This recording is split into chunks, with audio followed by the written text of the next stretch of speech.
आपकी स्क्रीन पर मैंने कोशिश की है 2013 से डेटा को कलेक्ट करने की, जहां पर आपको 6 दिन, 7 दिन, 10 दिन जो है मार्केट जब लगातार गिरते हैं या एक अच्छी खासी गिरावट मार्केट में होती है तो मार्केट्स का बिहेवियर कैसा होता है। प्रणाम एवरीवन, मैं सेल्फ प्रतीक जैन। आप मुझसे हर हफ्ते इसी चैनल पर मिलेंगे और हम मिलकर डिस्कस करेंगे मार्केट्स के बारे में। मार्केट साइकोलॉजी पर बात होगी, टेक्निकल एनालिसिस पे बात होगी, डेरिवेटिव एनालिसिस करेंगे और साथ ही सेक्टर्स को भी समझने की कोशिश करेंगे कि कौन से सेक्टर्स हैं जो आउट परफॉर्म कर रहे हैं, कौन से सेक्टर्स है जो अंडर परफॉर्म कर रहे हैं, और ऐसा डेटा के हिसाब से ऐसा क्या लग रहा है मार्केट्स के लिए आने वाले हफ्ते में।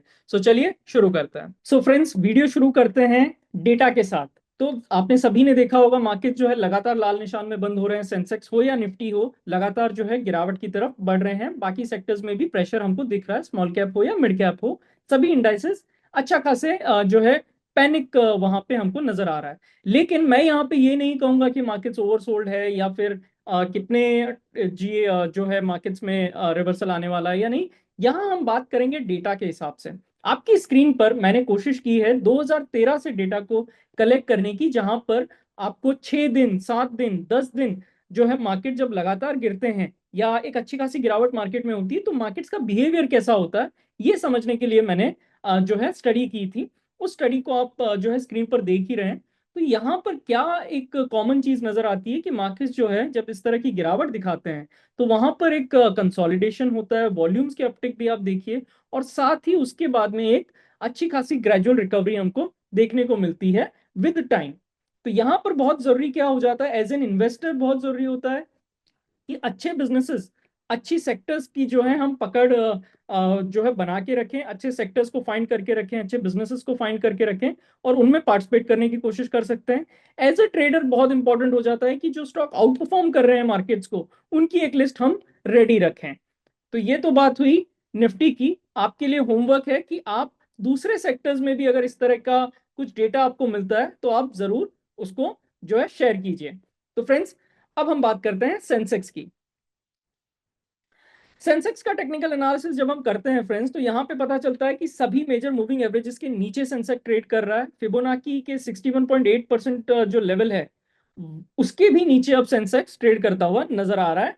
और मोटा मोटी अब बहुत जरूरी है कि सेंसेक्स जो है आने वाले सेशंस में जो सपोर्ट है 75,300 का, यानी स्विंग लो जो है, उसको वो होल्ड करे। और अगर वो होल्ड करने में विफल रहता है तो आने वाले सेशन में हमको जो है और भी नीचे के लेवल 74,000 तक के लेवल्स यहाँ पे मिलते हुए नजर आ सकते हैं। तो ये बहुत इंपॉर्टेंट हो जाता है कि 75,300 का लो जो है होल्ड करे। अब बात करते हैं ऊपर के लेवल्स की। तो 76,700 जो लेवल है, ये बहुत इंपॉर्टेंट है सेंसेक्स के लिए कि आने वाले सेशन में जो है होल्ड करता हुआ नजर आए। 77,600 अगर पार करता है सेंसेक्स तो यहाँ पर हम 78,000 तक के लेवल्स की आने वाले सेशंस में बात करेंगे। काफी इंपॉर्टेंट है कि सेंसेक्स जो है यहाँ पर जो रिकवरी दिखाने की इसने कोशिश की है लगातार, अगर हम 3 सेशंस में देखेंगे तो बाजार ने जो है 75,300 के लेवल से एक अच्छी रिकवरी जो है दिखाई थी, फिर एक और अपटिक जो है विफल रहा। हालांकि शुक्रवार के दिन फिर से हमें नीचे के लेवल से एक खरीदारी देखने को मिली और बाजार ने अपने लो को होल्ड किया। अब बहुत इंपॉर्टेंट है, इन लोस को होल्ड करता है तो एक रिकवरी की तरफ हम बढ़ सकेंगे, अदरवाइज जो है कंसोलिडेशन से लेकर डाउन मूव की तरफ बाजार आ सकता है। बात करते हैं अगर फिन निफ्टी और मिड कैप निफ्टी की, तो यहां पर बहुत जरूरी है समझना कि मिड कैप निफ्टी का जो सेटअप है काफी ज्यादा बियरिश है। वन साइड डाउन मूव हमको यहाँ पे नजर आ रहे हैं। और लगातार हम देखेंगे, जैसे निफ्टी की हमने बात की थी वैसे ही यहाँ पर भी आप देखिए कंटिन्यूअस डाउन मूव नजर आ रहे हैं। इंपॉर्टेंट रेजिस्टेंस क्या है, तो 11,400 ये एक इंपॉर्टेंट रेजिस्टेंस है। और उसके बाद में 11,600, तो 11,400 11,600 बहुत इंपॉर्टेंट रेजिस्टेंस बनकर उभर रहे हैं। वहीं अगर सपोर्ट की बात करें तो 10,900 से लेकर फिर नीचे में 10,400 का लेवल सपोर्ट बनकर उभर रहा है। तो एक bearish structure mid cap Nifty का माना जाएगा और यही आपको दिख रहा है। मिड कैप निफ्टी के जो भी आपको स्टॉक दिख रहे हैं उनमें भी आपको तेज गिरावट इसीलिए नजर आ रही है कि ओवरऑल सेटअप ही इंडेक्स का खराब हो चुका है। आरएसआई भी देखेंगे तो 28, हालांकि इसको लोग कहते हैं ओवरसोल्ड, लेकिन ये एक और अगर हम नजरिए से देखें तो यहाँ पे ये भी पता चलता है कि स्ट्रेंथ मिसिंग है। तो आरएसआई को दो तरह से पढ़ा जाता है। पहला कि लेवल्स क्या है, तो 30 को जनरली ओवरसोल्ड कहते हैं, लेकिन ये भी इंपॉर्टेंट है जानना कि 30 ओवरसोल्ड जरूर है लेकिन उसमें ये भी बताया जा रहा है कि मार्केट्स में स्ट्रेंथ नहीं है। तो बहुत जरूरी है कि आरएसआई 50 को क्रॉस करे तो बाजार में जरूर एक स्ट्रेंथ दिखती है। यही जो मैं स्ट्रेंथ की बात कर रहा हूँ, यही आप देखिए फिन निफ्टी में, तो यहाँ पर एक स्ट्रेंथ नजर आती है, ऑलमोस्ट 50 के आसपास आरएसआई है। और फिन निफ्टी जो है अपने स्विंग लो से तकरीबन 4% जो है ऊपर ट्रेड कर रहा है। किसकी बदौलत हो रहा है? बैंकिंग के सपोर्ट की बदौलत हो रहा है, और साथ ही जो दो मेजर एनबीएफसी कंपनीज है उनका भी यहाँ पे एक अच्छा खासा सपोर्ट मिल रहा है। वो अपने 52 वीक हाई और लाइफ टाइम हाई की तरफ ट्रेड कर रहे हैं। चाहे तो आप कोटक का आप चार्ट निकालिए, चाहे आप बजाज फाइनेंस का चार्ट देखिए, आप बजाज फिनसर्व का चार्ट देखिए, ये ट्रेडिंग एडवाइसेस नहीं है। ये बताया जा रहा है कि किस तरह से सेटअप जो है अच्छे फिन निफ्टी के स्टॉक्स में नजर आ रहे हैं, और उसकी बदौलत जो है सेक्टर अच्छा कर रहा है। सपोर्ट्स कहाँ पे है? तो सपोर्ट 23,000 के लेवल्स पे, और उसके बाद में 22,800 के लेवल पे अच्छे सपोर्ट्स यहाँ पे फिन निफ्टी में मिल रहे हैं। वहीं 23,500 और 23,750 ये ऊपर में रेजिस्टेंस के तौर पे उभर सकते हैं फिन निफ्टी में। सो फ्रेंड्स, अब तक तो हमने देखा कि टेक्निकली सेंसेक्स कैसा है, फिन निफ्टी कैसा है, मिड कैप निफ्टी कैसा है। तो यहाँ पे कंक्लूजन तो यही नजर आया था कि जो है फिन निफ्टी या फिनांस के जो स्टॉक्स हैं वो रिलेटिवली बेटर नजर आ रहे हैं बाकी दूसरे इंडाइसेस से। अब हम थोड़ा सा डीप डाइव करते हैं बाकी सेक्टर्स के ऊपर भी। तो यहाँ पे आपको पता चलेगा 52 वीक हाई से अगर हम कंपेयर करें, तो सिर्फ और सिर्फ 6 ऐसे सेक्टर हैं, यानी bank Nifty, IT, health care, pharma, infra और एफएमसीजी, यही वो सेक्टर्स है जो 20% से कम गिरे हैं या कम दूरी पर हैं अपने 52 वीक हाई से। बाकी अगर हम सभी सेक्टर्स देखें तो 20% से ऊपर की दूरी पर अपने 52 वीक हाई से है। वहीं एनर्जी और मीडिया तो 30% से भी ज्यादा अपने 52 वीक हाई से ऊपर ट्रेड कर रहे हैं। बात करें अगर हम वीकली चेंज की, तो यहां पर जो सबसे बड़ी गिरावट हमको देखने को मिली है वो micro cap, small cap, realty और मीडिया सेक्टर में हमको नजर आ रही है। यानी माइक्रो कैप के जो स्टॉक्स हैं, स्मॉल कैप्स जो हैं, उनमें नजर आ रही है। तो ये तो हमने देखा कि ओवरऑल जो है किस तरह से नजर आ रहे हैं सेक्टर्स। अब देखते हैं कि ऐसा क्यों हो रहा है। तो सबसे इंपॉर्टेंट रीजन अगर आप देखेंगे तो वो है एफआईआई का सेल ऑफ। एफआईआई लगातार बिकवाली कर रहे हैं। सिर्फ एक 4 फरवरी ऐसा दिन था जहां उन्होंने थोड़ी सी बाइंग जो है दिखाई, लेकिन उसके बाद अगर आप देखेंगे तो ये 1 महीने का डेटा कंटिन्यूस एफआईआई सेल कर रहे हैं।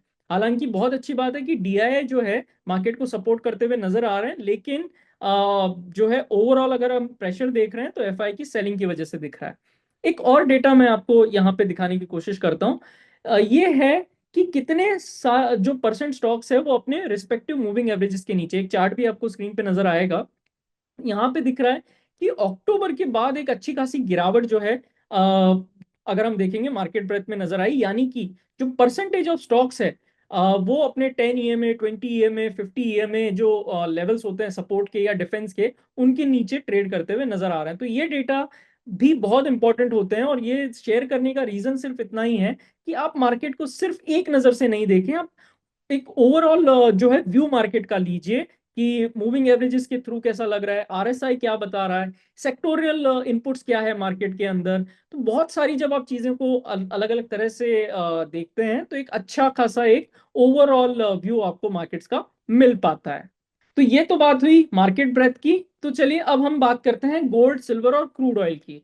तो गोल्ड, सिल्वर और क्रूड ऑयल के जो चार्ट्स हैं, वो अभी गोल्ड की बात करते हैं। तो यहाँ पर गोल्ड में हमने देखा कि 2680 के लेवल पे एक अच्छा खासा ब्रेकआउट जो है मिला, और उस जो ट्रेंड लाइन ब्रेकआउट भी था, और उसके बाद में एक अच्छी खासी रैली जो है गोल्ड में देखने को मिली। सपोर्ट कहाँ पे निकल कर आ रहा है? तो 2850, 2855 का जो एरिया है, ये गोल्ड के लिए एक अब नया सपोर्ट जो है बनकर उभर सकता है। और उसके नीचे अगर हम जाते हैं तो प्रीवियस जो रेजिस्टेंस है या ऑल टाइम हाई जो है, वो जो 2790 का लेवल है, वो एक नया सपोर्ट बनकर उभर सकता है। ऊपर में रेजिस्टेंस कहाँ पे है? तो 2940 से 2945 का जो रेंज है, जो कि अभी स्विंग हाई जो है गोल्ड ने मार्क किया है, यही अब आने वाले सेशन में रेजिस्टेंस बनकर उभर सकता है। तो ये बहुत इंपॉर्टेंट लेवल्स जो आपकी स्क्रीन पर है। बात करें सिल्वर की, तो सिल्वर के अंदर क्या नजर आ रहा है? तो सिल्वर के अंदर एक बहुत इंपॉर्टेंट कंसेप्ट टेक्निकल एनालिसिस का समझ में आता है कि क्लोजिंग का इंपॉर्टेंस क्या है। अगर आप देखें तो लगातार जो है पिछले अगर हम देखें पिछले दिन एक ब्रेकआउट मिला फ्राइडे के सेशन में। अब पूरी तरह से सिल्वर ने नलीफाई कर दिया अपने ब्रेकआउट को, और ऊपर के लेवल से एक बड़ा सा विक फॉर्म किया है और नीचे क्लोजिंग दी है। अब ये लेवल्स इतने इंपॉर्टेंट क्यों हैं? तो यहाँ पे आप देखिए मल्टीपल विक्स इन लेवल्स पे ऑलरेडी प्लेस्ड है, तो ये एक अच्छा खासा रेजिस्टेंस बनकर उभर चुका है। अगर सिल्वर इसके ऊपर क्लोज होता तो यहाँ पे एक अच्छा खासा ब्रेकआउट माना जाता। हालांकि क्लोजिंग तक आते आते सिल्वर ने पूरी अपनी जो गेन्स हैं उनको गवा दिया। तो ये बताता है कि क्लोजिंग कितनी इंपॉर्टेंस है मार्केट के लिए। तो ये आपके लिए एक लेसन भी हो सकता है टेक्निकली। बात करते हैं क्रूड ऑयल की अगर हम, तो चलिए क्रूड ऑयल देखते हैं।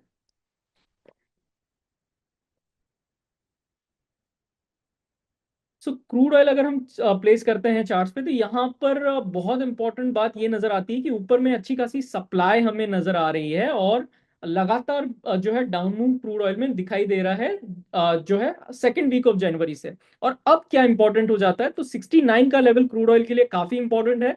और अगर वो तोड़ता है तो 66-65 के एरिया की तरफ क्रूड ऑयल बढ़ते हुए नजर आएगा। और ये अगर 65-66 के एरिया पे आ जाता है फ्रेंड्स, तो वहां पर क्रिएट होगा फिर एक पैनिक, क्योंकि ये मल्टीपल टाइम टेस्टेड सपोर्ट है। और अगर इस बार भी वापस अगर 65-66 के एरिया के नीचे अगर क्रूड ऑयल फिसलता है, तो इस बार एक ब्रेकडाउन की पॉसिबिलिटी भी बढ़ जाती है। तो क्रूड ऑयल बहुत इंपॉर्टेंट है ट्रैक करना। रेजिस्टेंस कहाँ पे है, तो आने वाले सेशन में 72-73 का जो एरिया है, ये जो एरिया है, ये बहुत बड़ा रेजिस्टेंस बनकर उभर सकता है। तो 72-73 इंपॉर्टेंट रेजिस्टेंस, और नीचे में 65-66 जो है, ये लेवल मार्क करके रखने चाहिए। अगर इसके नीचे ब्रेकडाउन होता है, तो एक अच्छी खासी गिरावट क्रूड ऑयल में और कंटिन्यू होते हुए नजर आएगी। सो फ्रेंड्स, तो आज हमने जो डिस्कस किया उसका अगर मैं क्रक्स बताऊं, तो सबसे पहले तो हमें मार्केट्स को एनालिसिस करने के लिए बहुत सारे जो तरीके हैं उन पर भी फोकस करना चाहिए, ना कि सिर्फ एक तरीके से एनालिसिस करना चाहिए। अलग अलग व्यू पॉइंट्स को तरजीह देनी चाहिए, यानी कि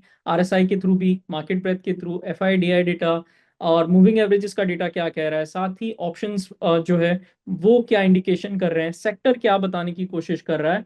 तो बहुत सारी जब आप चीज़ों को अलग अलग तरह से, जैसे पैटर्न्स हैं, जैसे हमने निफ्टी में पैटर्न्स ढूंढने की कोशिश की कि 5 दिन के बाद अगर मार्केट कंटिन्यू गिरता है, 8 दिन मार्केट कंटिन्यू गिरता है, 10 दिन मार्केट कंटिन्यू अगर गिरावट दिखाता है, तो ओवरऑल साइकोलॉजी किस तरह की बनती है, ओवरऑल किस तरह के फॉर्मेशंस होते हैं। तो ये सारी जो स्टडीज हैं, ये हेल्प करती है ओवरऑल आपकी जो कन्विक्शन है उसको बिल्ड करने में, आपको अननेसेसरी स्टॉप लॉसेस से बचाती है, आपको बेटर जो है ओवरऑल प्रिपेयर करती है अपने ट्रेड्स और इन्वेस्टमेंट के लिए।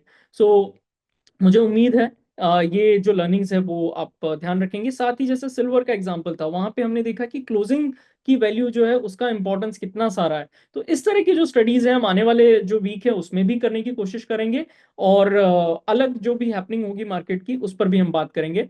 So do like this video, do share this video with your friends and family, and I will see you next week. Thank you. Investments in securities market are subject to market risks. Read all the related documents carefully before investing.